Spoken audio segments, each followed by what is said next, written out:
آج ہم لوگ جو پریس کانفرنس کرنے جا رہے ہیں وہ پاکستان تحریک انصاف کے انصاف اسٹوڈنٹس فیڈریشن کے 2 شہداء کے نام پہ ہے۔ 8 فروری کو 2024 کو جس دن شام کو پولنگ ختم ہوئی اور فارم 45 لیے جا رہے تھے مختلف پولنگ اسٹیشن سے پورے پاکستان پہ، اس دن ہمارے 2 نوجوان بچے وہ فارم 45 لیتے ہوئے ان کو شہید کیا گیا تھا۔ آج میرے یہاں پہ رفقۂ کار میرے ساتھی آپ کو ڈیٹیل سے بتائیں گے۔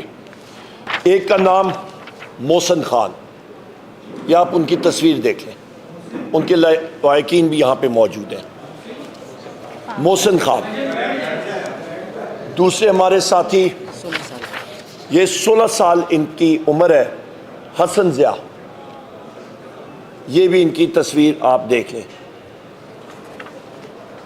بنیادی طور پہ ہم لوگ یہ پوچھنا چاہتے ہیں اور ہم لوگ انویسٹیگیشن بھی ڈیمانڈ کریں گے۔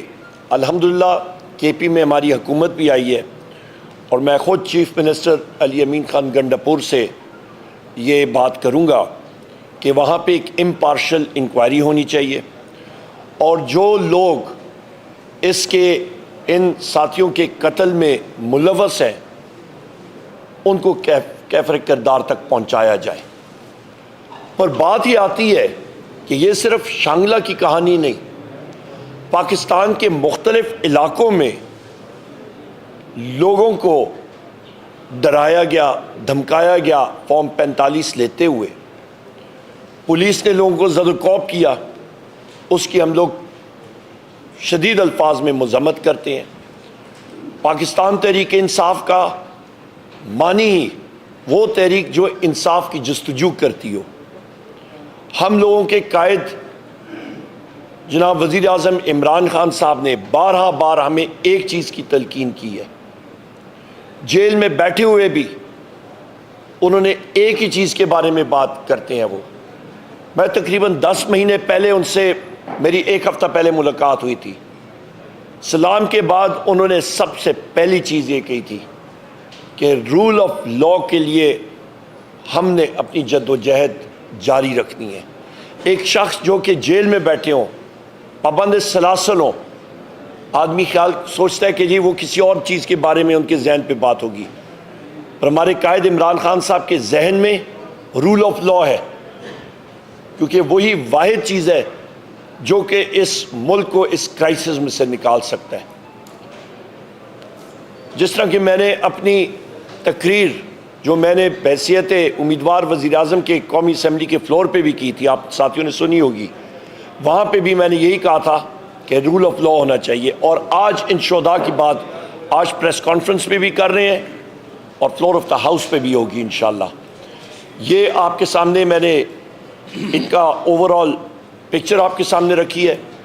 میں اپنی بہن جناب شندانہ گلزار صاحبہ ممبر قومی اسمبلی پشاور سے ان کو درخواست کروں گا کہ وہ اس کے بارے میں آپ کو مزید ڈیٹیلز دیں، اور پھر ہمارے ایم پی اے صاحبان ہیں اور یہاں پہ ہمارے باقی ساتھی بھی ہیں۔ اوور ٹو یو شندانہ صاحبہ۔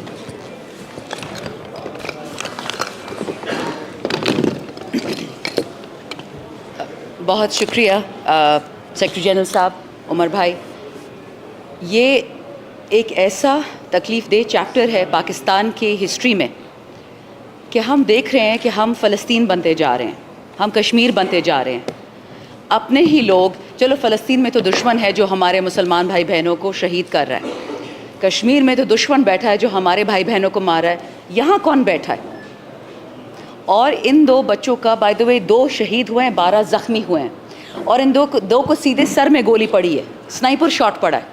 آپ مجھے بتائیں کہ آئین کو تو آپ نے ویسے ہی دفن کر دیا، آرٹیکل 15، 16، 17 ہمیں بولنے کی اجازت دیتا ہے، ہمیں ایک جگہ میں کھڑے ہونے کی اجازت کرتا ہے، ہمیں اجازت دیتے کہ ہم ایسوسیشن بنائیں، کیونکہ ہم انسان ہیں، ہم جانور نہیں ہیں، ہمیں حق ہے سوچنے کا، ہمیں حق ہے بولنے کا۔